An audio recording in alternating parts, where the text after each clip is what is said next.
Okay, as we said, when you open up to page 77, you would look at, it starts with counting atoms, okay? So as we look at atomic masses, all right, one of the things that we had done yesterday was if we took sulfuric acid, which is H2SO4, we get approximately 98 atomic mass units, or in this case, we would say 98 grams. But how did we get to that number 98 from yesterday? I forgot those numbers. No. Right, atomic masses.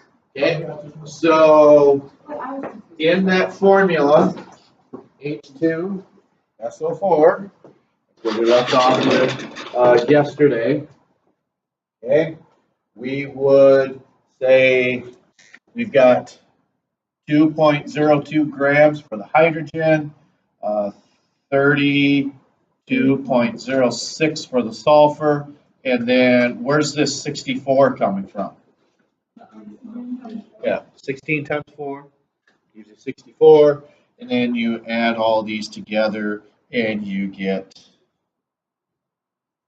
approximately 98.08 grams. Now, if we put that 98.06 grams of sulfuric acid in a container, we would have approximately one what?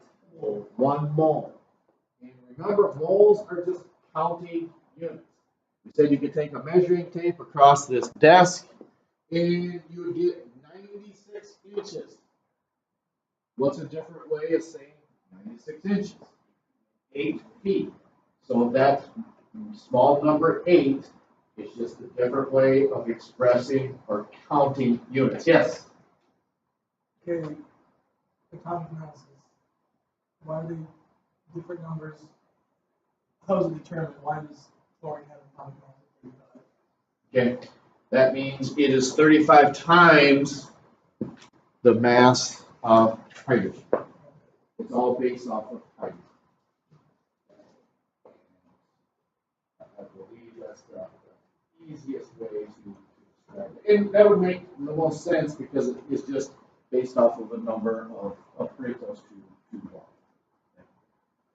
All right, so as we progress throughout the school year, not that this would be an early indication, but here's some organic chemistry up there on the board. And since we have these two substances up here, they are the same. It's both it's all acetic acid or vinegar.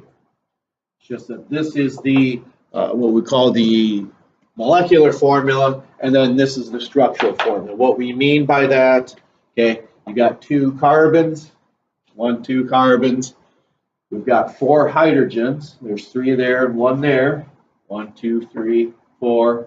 Then there's our 2 oxygens. So if we wanted to know the atomic mass of acetic acid, what would we do?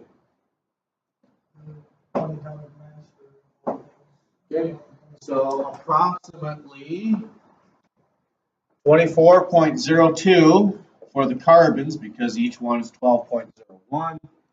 Okay, then how many hydrogens do you have? Times 1.01. Okay, and then 2 oxygens gives you 32.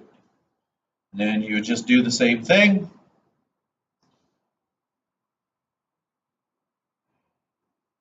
Okay, a palindrome.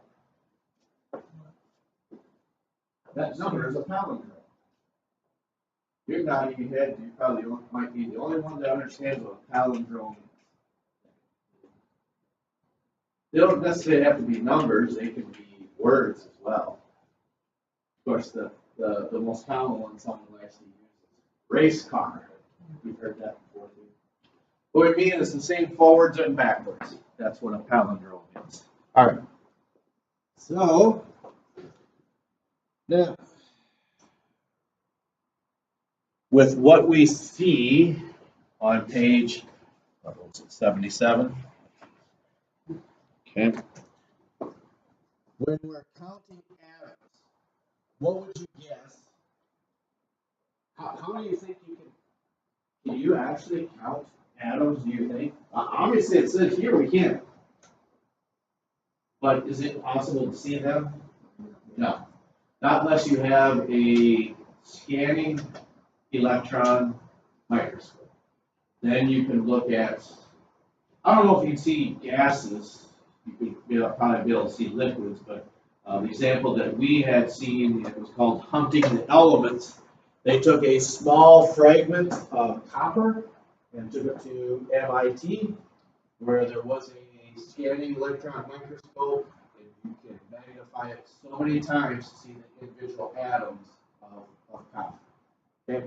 So again, that's something that you can't physically see. It's just a mathematical formula that you would use to calculate the number of atoms. Okay? So when we look at atomic numbers, okay, and you see that it says lithium, bottom right hand corner on page 77. Okay, a little bit of a review. Which one of those is the atomic number? It's 3, because the atomic mass is 6.941. Okay, so a little bit of a review there. We're not too concerned about isotopes. Okay.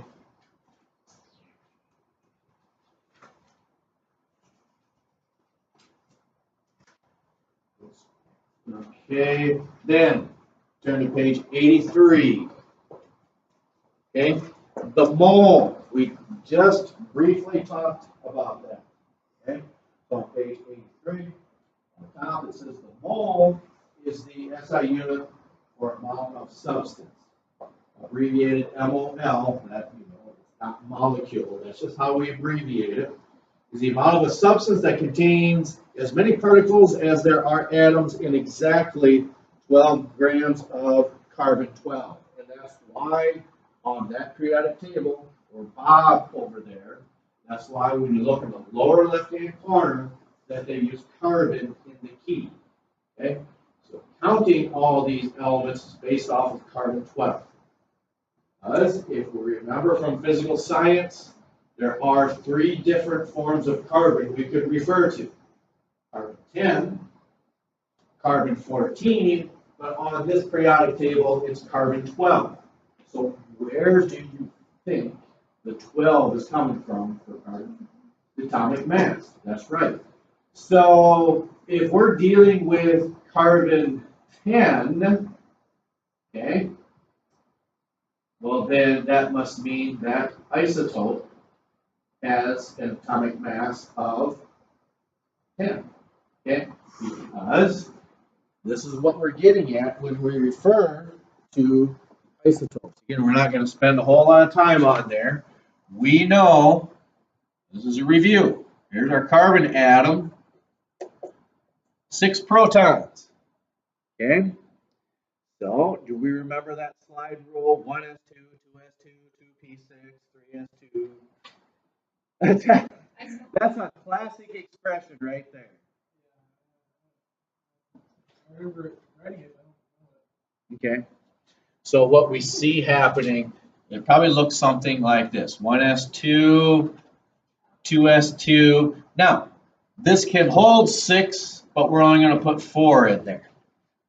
Because, as you look at your table, what column is carbon in?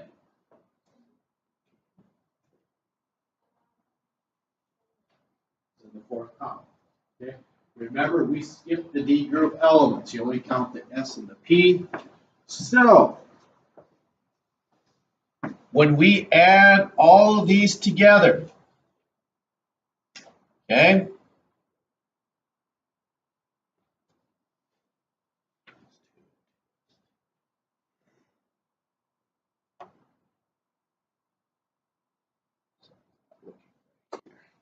why am I having a problem?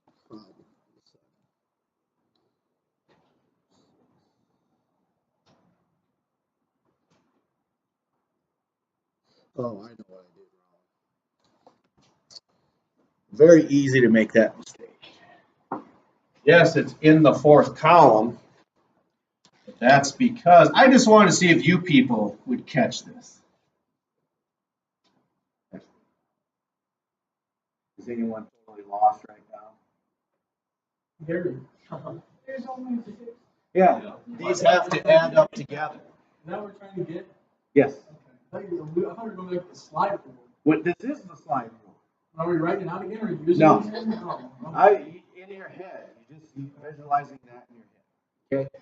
Because remember, 1s2, 2s2, it can hold 6, but remember it's in the fourth column. That comes from 2 plus 2. Because as I was looking at that, why am I getting 8 when it's supposed to be 6? Okay. So then I forgot, yes, this is the fourth column. 2 plus 2. Now, when we look at this, neutrons equals 6. Okay? So when we're talking about these isotopes, okay, it still has 6 protons. It still has the same number of electrons, but in carbon 10, remember this was carbon 12, okay? What do you suppose you do with these two numbers? Add them together. So in carbon 10, there must be how many neutrons? 4, okay? So remember, that's what an isotope is. It's just got the same number of protons, but just different numbers of neutrons. You didn't know you could remember so much, did you? So it's where's this information going to go, Tom? It's already up there. Did the hamster take a break? He falls off mine wheel. Gears are rusty. I think mine did dies. Then you just need to get a new one. I can't. They don't let me. That's very well. Yeah, I had to call it an incident. They said, "Here comes the warrior." Yeah. Class warrior. Yeah. In this class. He's our class warrior. Yeah. We believe in them. Let's see. I believe it was a group called Scandal. This rock group called Scandal had a song entitled "The Warrior." Yeah, Paul, that's your song. Little 80s flashback, way before your time. Way before. Okay.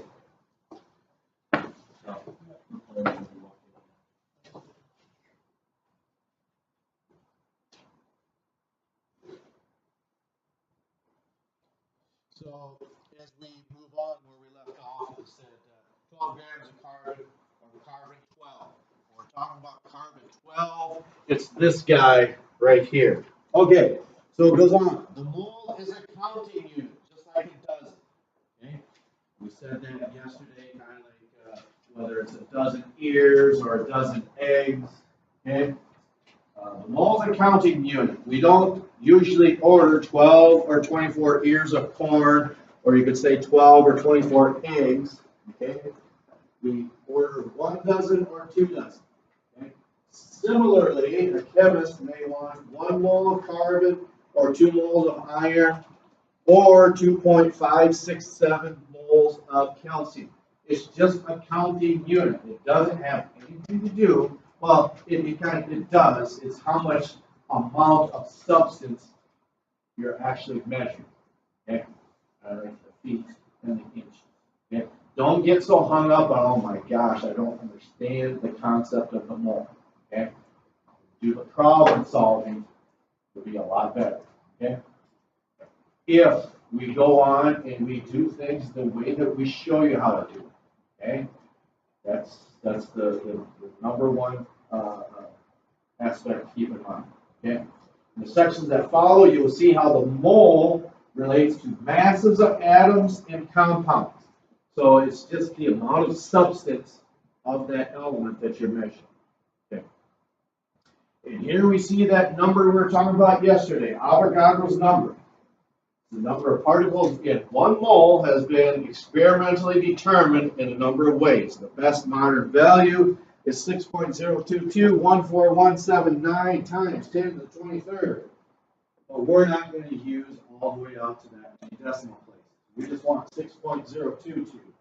Okay?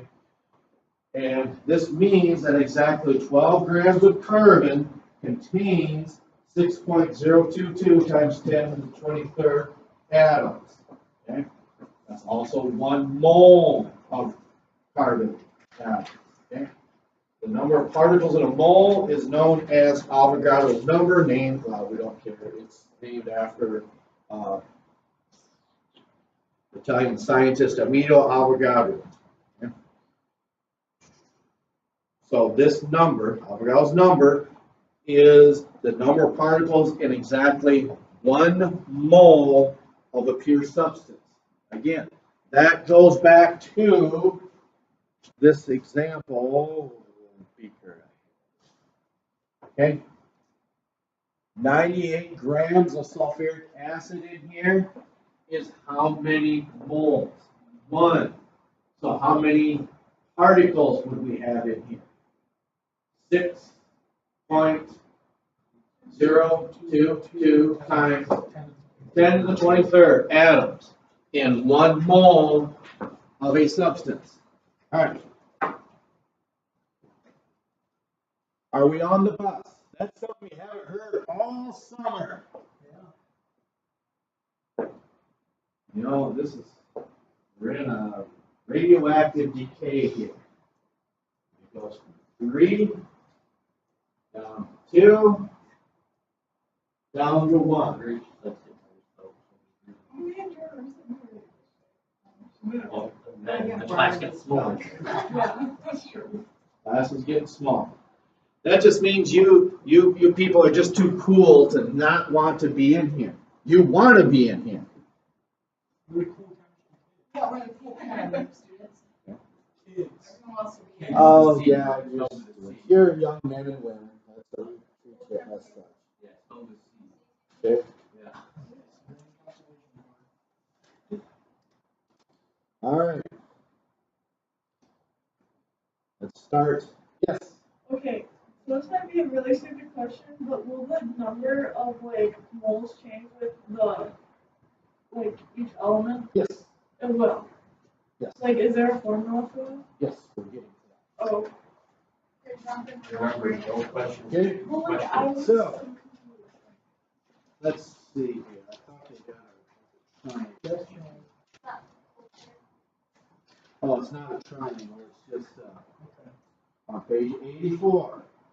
We're going to start showing you how to make these conversions. Okay? Because on the upper left-hand corner it says mass of element in grams. Okay? So if you divide by that molar mass, you get the amount in moles. And if you actually take that number of moles times Avogadro's number, because remember, for every 1 mole of a pure substance, you have 6.022 times 10 to the 23rd atoms of that element. And notice, what direction can you do with these conversions? You can go from left to right or right to left, okay? Depending upon what you have and what you're starting with. Okay, so typically what we do in here, there are sample problems that you can go back and read through and work at your leisure. We go through the sample problems, okay? Because you can, it shows you how to do those sample problems. We do the practice problems. So what we need to do is on page 85, practice problem number 1. It says, what is the mass in grams of 2 1/4 moles of the element iron? Okay, so this is where your periodic table will be used. And it's not so much this chapter, but next one, we'll see how many of you were actually paying attention and thinking, in 2 years, from a freshman to a junior, I'm going to have to know how to do this. Maybe I should really listen and pay attention. And maybe that's why you 6 are in here, and the other 14 or whatever students are not. I don't know if that's accurate or not. How many do you have in your class? Okay. So the other 11 are, well, we'll say 9 because there's 2 taking physics. So, okay. So it's the other 9 that they're missing out, aren't they, Tom? Would everyone else agree? They're missing out. Okay. So there again, when we talk about what's called dimensional analysis, okay, this is what we're doing. You just maybe never realized how you were utilizing that. Okay. Let's say, for instance, if we had 800, you can write this down if you want. We're not too worried about that. 810 minutes. Okay. We want to know how many hours that is. Okay. So how do we make the jump from minutes to hours? We got to get that minute to cancel out in our next step. So would minutes go on the top or the bottom, do you think? It has to go on the bottom, because if you put minutes up here, you're going to square it. We don't want to square it. If numbers are next to each other, you multiply. But if it's one's on top and one's on the bottom, you divide. And if they're on all 3 spots, you multiply, then divide. Okay, so to get to hours, we correctly said put minutes on the bottom. So that means an hour goes here. How many minutes are an hour? 60. So what, you can put a 1 here if you want. Otherwise, it's just understood, just like this. You don't put a 1 after the S, do you? It's just understood you have 1 sulfur. So it's just understood, if there's no other number here, that it's 1. Okay? Our factors have canceled out. So what do we do with 8, 10, and 60? You divide. And if you were good at math in your head, you could say that 0 cancels out that one, and then 81 divided by 6 will give you about the same.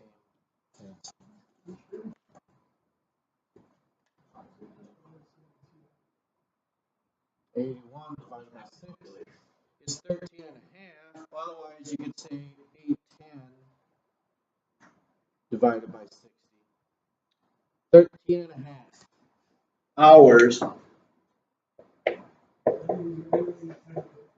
13 and a half hours in 810 minutes. So we're going to use the same type of concept to solve this 2 1/4 moles of the element iron. What's the mass in grams? So we have to have a place to start. That was 2 1/4. 2.25 mole. Again, that's just a counting unit. That's just on how much substance that we have of iron. Okay. And I would suggest that you write the element down too. Otherwise, you people working on these some other place and time, if you just write 2 1/4 on there, or just write mole, all of a sudden you get a text message or something, and you look at it. Okay, I got to get back to this. And you try to go to the next step. Well, 2 1/4 moles of what? Is it copper? Is it hydrogen? Is it zinc? No. That's why we write 2 1/4 moles of iron. Okay? So, if we had minutes on top, we put minutes on the bottom to cancel. If we have moles of iron on the top, we're going to put, what do you think, on the bottom? Moles of iron. Okay? So for every mole, okay, whether it was sulfur or sulfuric acid in our container, if we had 32.06 grams of sulfur in this container, we have 1 what? 1 mole. So how many grams of iron do you think are in 1 mole? You just don't grab these numbers out of the air. Bob over there can help you. I gotta get you some periodic tables. I have to. Okay. Because we want, you can use any periodic table, but we would like you to use either the one that was given to you as a freshman. We want you to use those. You can use any one of them, but does anyone think they remember why we want you to use those? Because what do they have on there that, well, true. Open up your back cover. Don't they have like the noble gases or something? So look at all of that's color coded, but look at element 26. 26. Iron.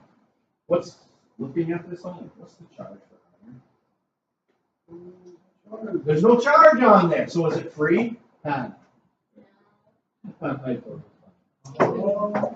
So you could look up at Bob and what does it tell you? Element 26. So what do you suppose it says here? That is why we want you to use a table like, you can use any table, but we want you to use ones that have charges on it. Okay, so for every mole of iron, how many grams is that to the nearest 100? It's not 26. Yes. Did I say something other than atomic mass? I'm sorry. 55. Point 85, isn't it? Yeah, Okay. So what happens to these moles of iron now? They cancel. What are we left with? Well, this label here. Because the question said, what is the mass in grams? Once we got to grams, we know we're done.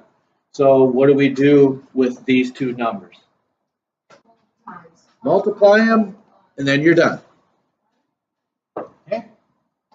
Some of these are 2-step problems.